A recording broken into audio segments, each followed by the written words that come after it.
హైడ్రా గురించి తెలియకపోతే ప్రతి ఒక్కరు తెలుసుకోండి. ఏంటి అని అంటే హైదరాబాద్ లో చెరువులు, కుంటలు ఇలాంటివి చాలా ఉండేటి.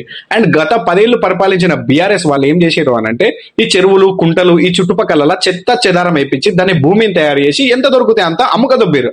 అండ్ మన ముఖ్యమంత్రి రేవంత్ రెడ్డి సార్ వచ్చిన కాడ నుంచి హైడ్రా పేరు పైన ఎన్నో చెరువులను, కుంటలను కాపాడుకుంటూ వచ్చింది. ఏంటి అని అంటే ఇది ప్రజలకు ఉపయోగపడేది, సీఎం రేవంత్ రెడ్డి సార్ కాదు.